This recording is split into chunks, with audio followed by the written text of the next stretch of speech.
All right, guys, we're going to talk about being that example for those around you, especially your children. Yes, and rejoicing. Bam.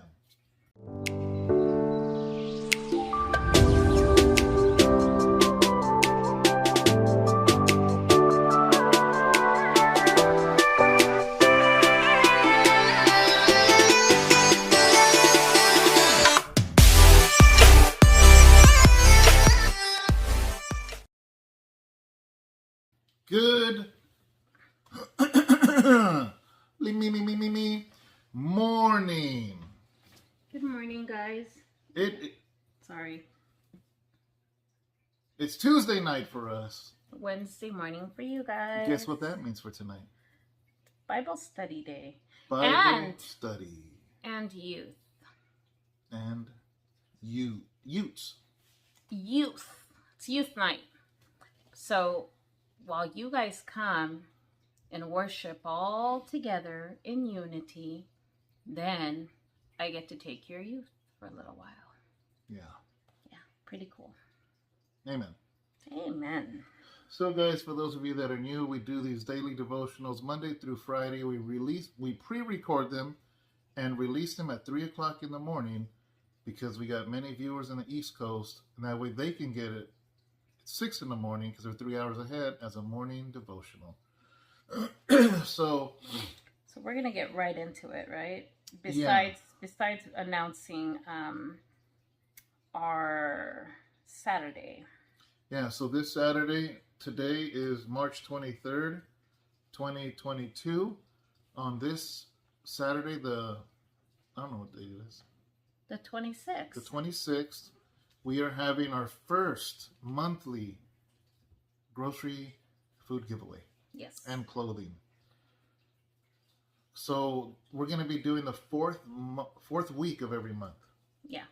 It's just going to be the last Saturday of the month. Oh, the last Saturday of the month. Yes, last Saturday of every month, guys. Okay. Because sometimes it can fall on the 5th, sometimes it can fall on the 4th Saturday. So it's just the last Saturday of every month is what we're going for. Yeah. What's awesome, man, is the fact of this organization that they gather food from so many different supermarkets, but it goes hand in hand because they're a nonprofit and they get all this food in order to feed families, but they need churches and nonprofits to actually distribute them. You know, so it's going to be nice, guys. It's an amazing ministry that I think I can confidently say that at House of Rest, they have no idea. I don't think they've truly grasped what this is going to mean.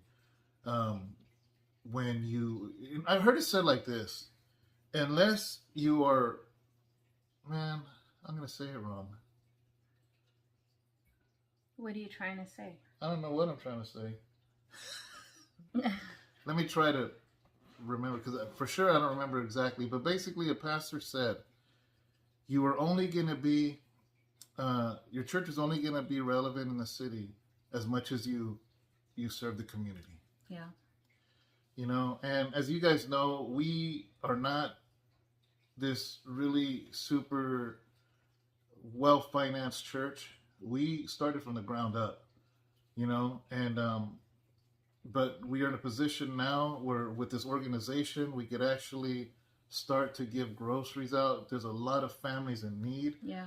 And this is going to be, I can truthfully say that a lot of the people that are going to get saved at House of Rest, a huge portion of them are going to be because of this food ministry.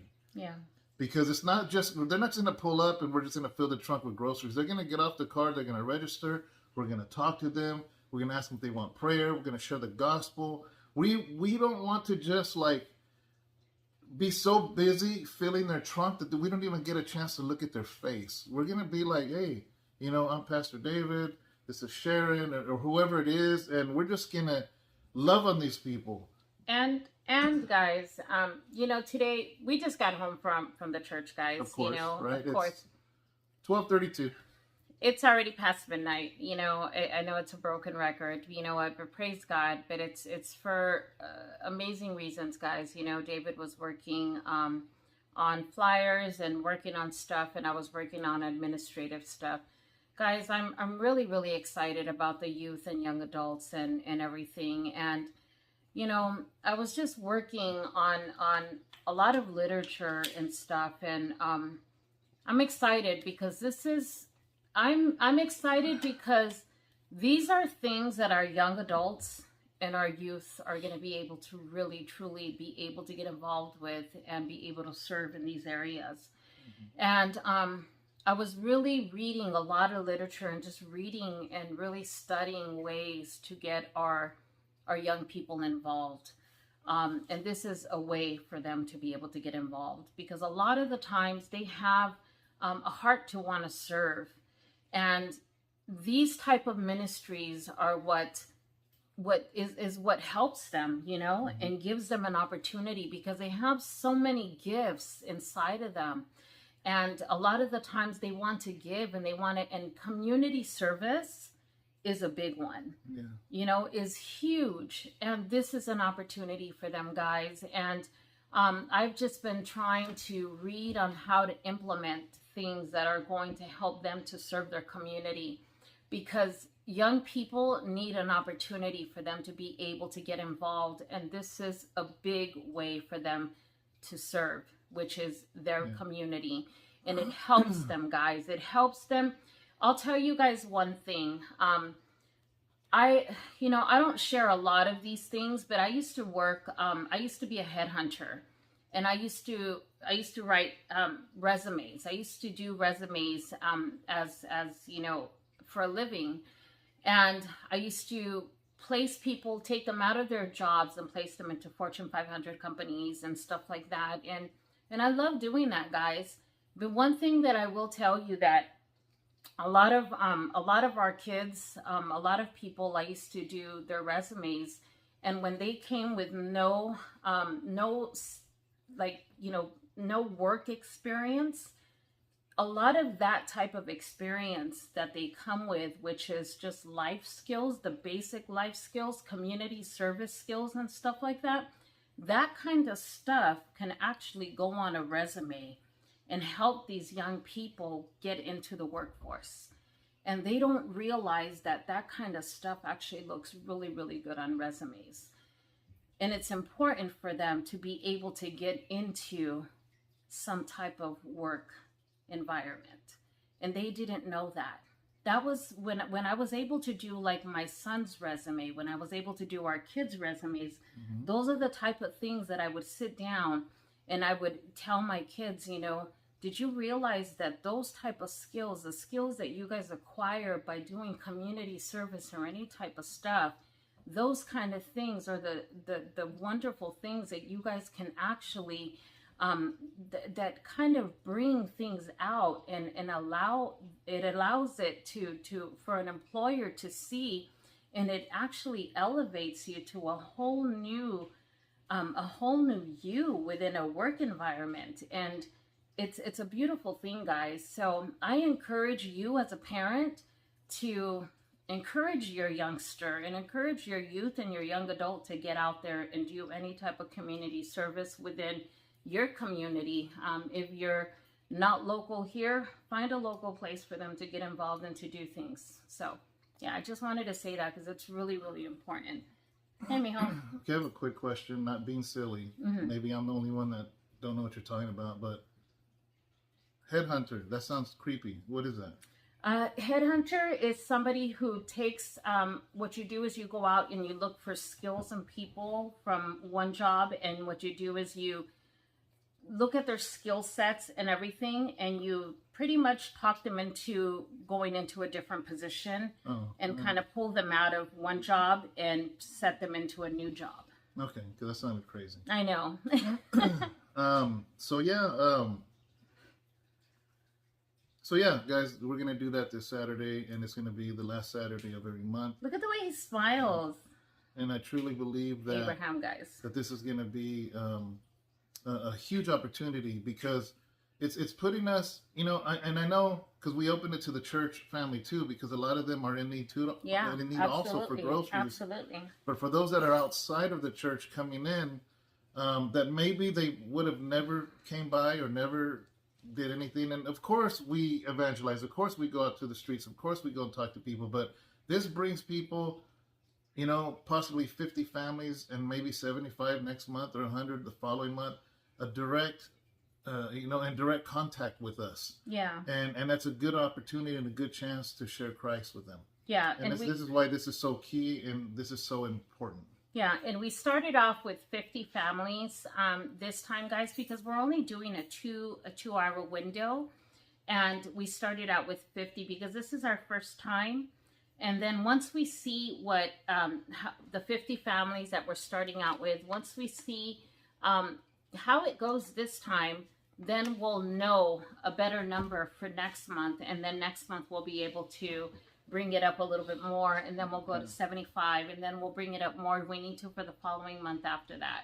So we'll slowly, gradually start bringing the numbers up more and more as we begin to see more and more families progressively knowing, because the families, if we have 50 families this month, those 50 families can repeatedly come back next month, but they'll already be in our system, and new families will gradually come the following month, which those families will already be in our system for the following month after that.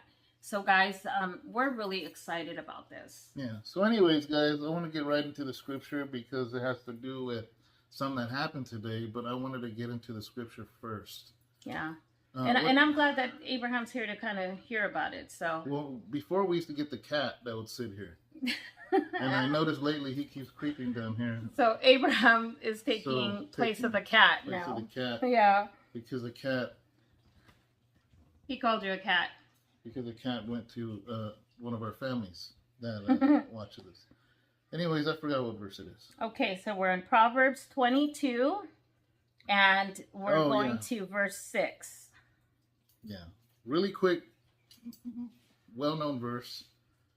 But it says this: train up a child in the way he should go, and when he is old, he will not depart from it. All right. Simple, guys. And David reads out of the New King James, and I'll be reading out of the Message.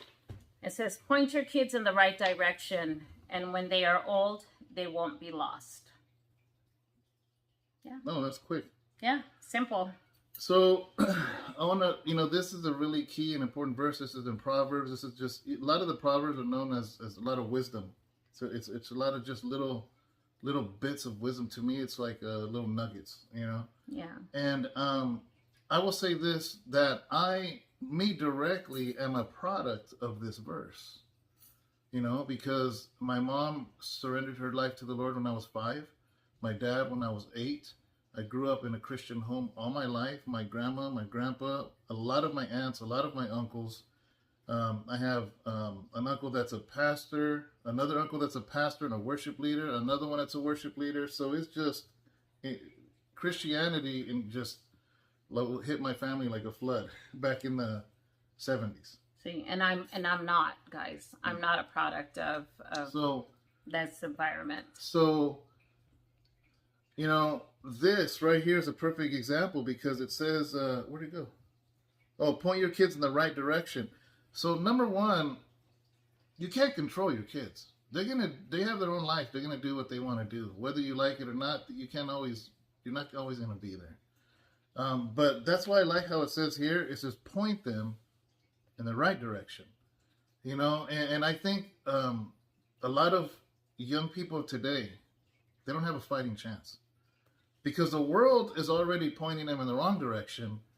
And if they got to come home and see the wrong direction at home, they're getting set up for failure.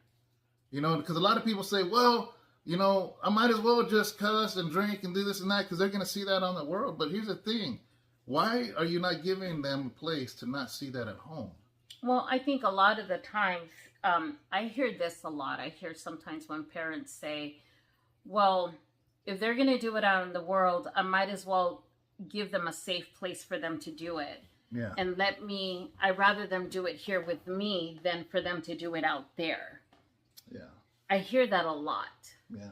You know, and it should be the other way around. It's like you should instead give them a safe place to be than for them not to, be out there. You know what I'm saying? It's like give them a safe place, a safe haven. Yeah. Yeah. So just the other day I was on social media and I saw somebody that I don't want to say they're a friend because I haven't even seen him in years, but I guess an associate, somebody, if I see him, I say hi. His son turned 21 and he took him to somewhere, I don't know, some bar. Well, we thought they were a man of God. Well, it doesn't make sense, right? Because it's like, he goes, oh, I'm here, with my son having his first shot. All proud. You know what I mean? And I'm just like, do you need to see the statistics of what happens to most young people? You know how many people get in cars and die and wreck and get in accidents and all this stuff, and you, dad, are going to be the first one to give them that shot? Like, that makes no sense to me. And that actually made me really upset because we talked about this subject, like I told you with Cholo Trucker. I'm not sure when he's going to put the video up, but he asked me about alcohol. But anyways, so today we get to the church and Sister Melodia was there, and my son Gabriel, my oldest son, how old is he? He's going to be 24.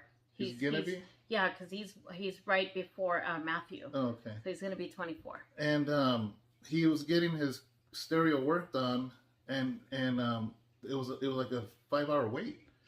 So he texts me, he goes, Dad, are you at the church? Because I got nothing to do and I don't know where to go. I said, well, Melodia's at the church. Just go to the church and she'll let you in. So anyways, he's like, oh, cool, man. So he went over there, and I told him we'd be there later anyway. So anyways, he was there just hanging out, watching TV and whatnot. So when we got there, we picked him up because we were hungry. I asked him if he was hungry. He gets in the car, we go eat. And I don't even know what brought it up.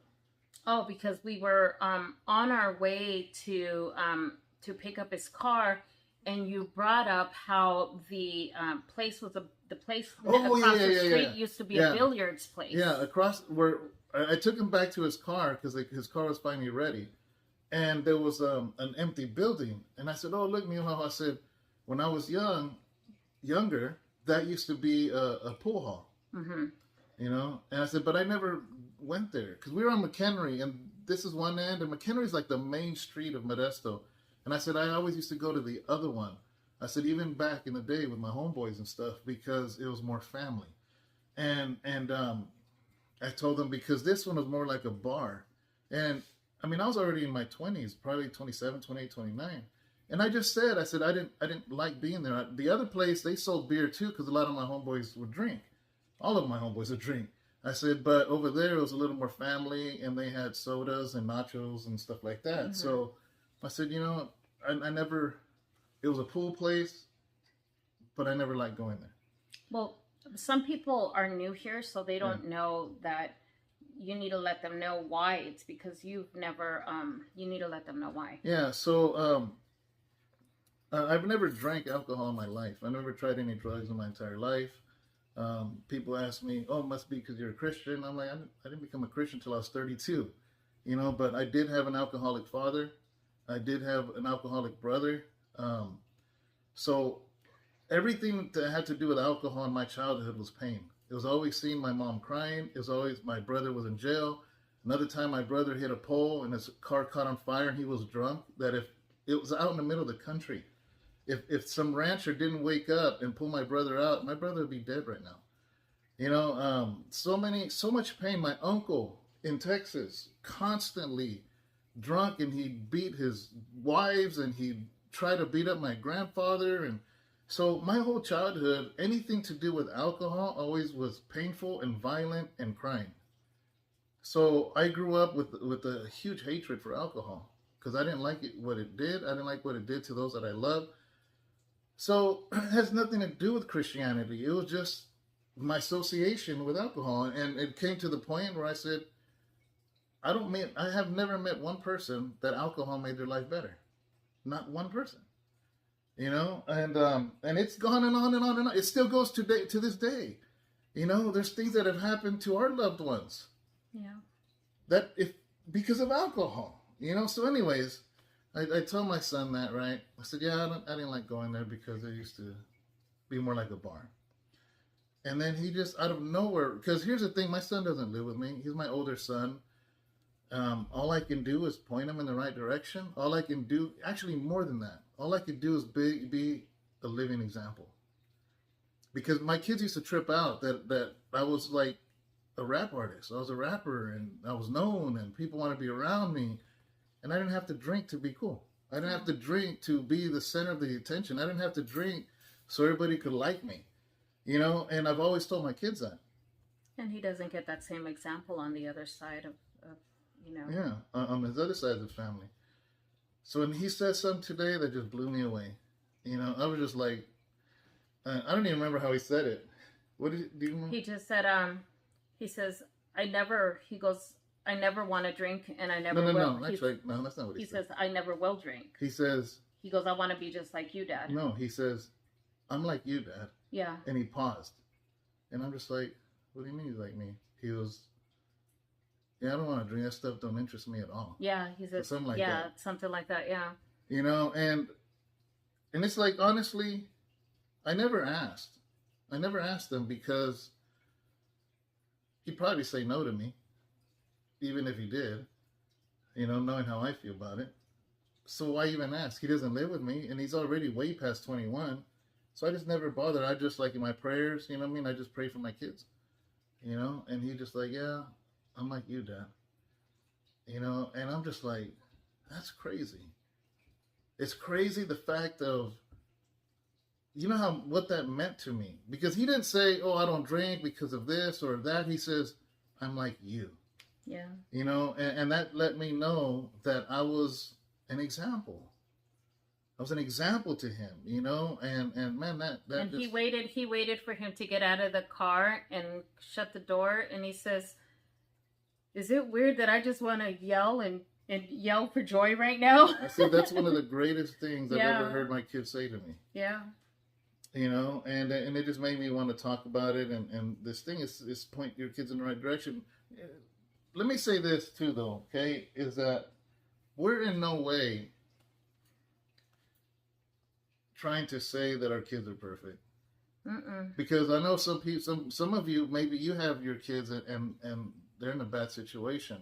We're not trying to make you feel worse, not trying to make you feel like a bad parent. But the thing is this, is that you can start today. Absolutely. You can be that example today. You can be that example starting now. At one point, my dad, at 8 years old, sat down, all of us boys. It's me and my 3 brothers. And he says, I know you've seen me drink beer all your lives. Because my brothers were older. They're teenagers already, my 2 older brothers. And he says, I'm here to tell you that you're never going to see me drink again. And we laughed. As an 8-year-old, I laughed. Like, it was the silliest thing to think my dad wouldn't drink anymore. That's how normal it was for me to see my dad drink. Like, that'd be like me telling Abraham, I ain't never going to drink Loca Mocas anymore. He'll be like, yeah, right. You know what I mean? Maybe I'll give him 2 days. You know what I mean? So it's the same thing. Like, a beer in my dad's hand was normal. He drank his Loca Mocha yesterday. No, it was a vanilla bean. Mean bean, I mean. And, but you know what? 42 years later, my dad never drank again. Yeah. And he was my example. So, and you never know the example or the impact that one will have.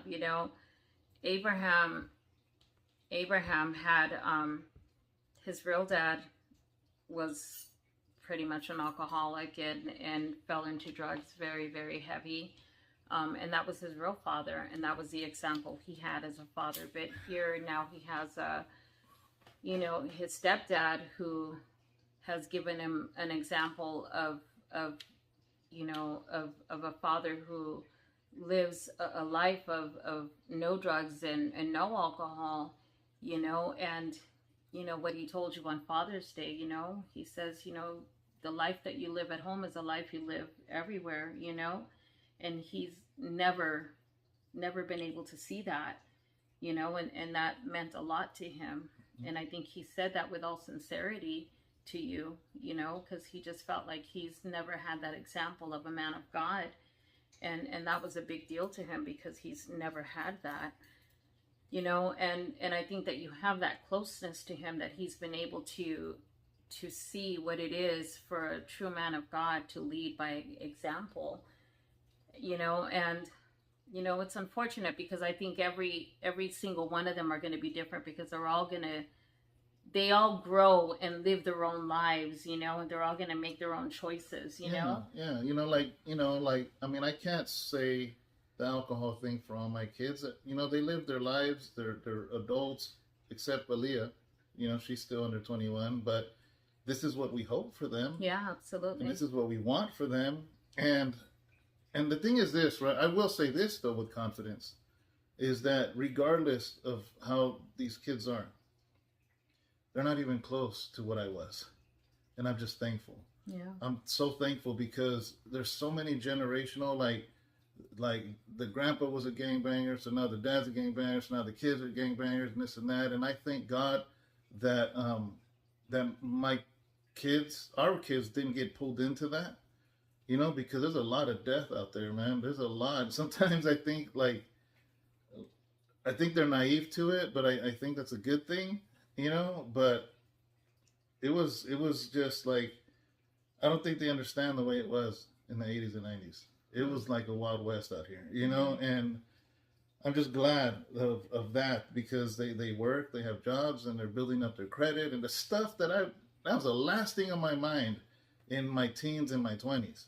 Wasn't like, I got to build my credit, or I got to, man, I was just trying to make money as fast as I could. Paying off their little credit card. And doing whatever it took, Yeah. I didn't have a care in the world. I lived like that was my last day. And they're taking care of their car, and everything. Yeah. Yeah. But, yeah, I think this verse is powerful, man. It says, point your kids in the right direction. So I didn't even talk about the second part. So why do we point our kids in the right direction? Look what it says. When they're old, they won't be lost. Yeah. They will not forget. Again, my dad surrendered to the Lord when I was 8. I didn't surrender my life to the Lord until I was 32. I lived a life so reckless, violent at times, insane, just completely lost. But when my life hit rock bottom, I remembered the direction my mom and my dad pointed me to. Yeah. And because of that, not because of some evangelist, some preacher, some televangelist, because there was a little farmer dad that gave his life up to the Lord when I was 8, and he was a living example for me. So when I was completely lost and broken, I knew the direction to come home. Yeah. Like the prodigal son. Yeah, and I truly believe that, guys.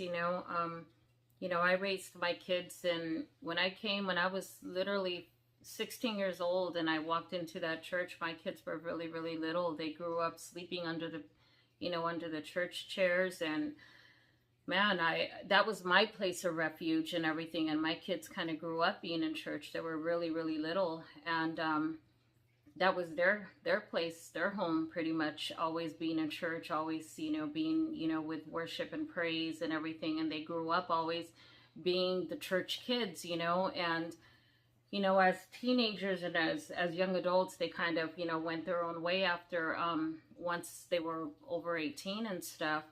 But I will tell you now, now that my son had this eye accident and everything, now that he's older, and he's now 31 years old, I will tell you that I see the Lord doing something in his life. I see him in a time of hardship, and in a time where he had lost faith in everything. It's like he found hope. He found hope in the Lord. And I feel that, God is showing him that he's real in his life still. And I really, truly believe, because not only him, but now his wife also, Mm-hmm. And I feel that they're grabbing onto something together, him and his wife. And I'm just like, the Lord, is doing something in both of their lives together. And I'm just so grateful for what he's doing, because I'll tell you that, God's promises are never void. They're never void. And I believe that, like you said, like the prodigal son, you always come back. If you point them in the right direction, as young, it doesn't matter, as young babies and everything, they will grow to know the Lord, that they will always come back. They will never go astray. The fact is this, is that life will hit you, and life hits hard. Yes. And when you're in your teens and you're in your 20s, everything just seems like it's going to last forever. But when reality starts to set, they'll know where to turn. Yeah, they will. So, anyways, guys, that's pretty much it. It is late, so we didn't have a big old long video, but hopefully you got something out of this. Cholo Trucker, we're going to put that interview out, man. I'm still waiting. So, he like I said, man, he did a really good video. Oh, real quick, I'll take 30 seconds to say this. I got all the Bible college material, so we're going to be planning. I got to look at a calendar. We're going to have a seminar, an introduction into the school for possible students, and it's going to be streamed online too. So you'll be able, for the people that come to the church to enroll, or possibly enroll, or just to find out about the school, you will be there too. It'll be streamed. It'll be online. That way it's going to be open, like an open enrollment for the Bible school and the Bible college, which on that day I'll explain things more thoroughly. So yeah, and guys, don't forget to get your identity book, the Who Are You? It's still out there, guys. Get your book. All right, guys, we love you guys. Bye. Have a good day.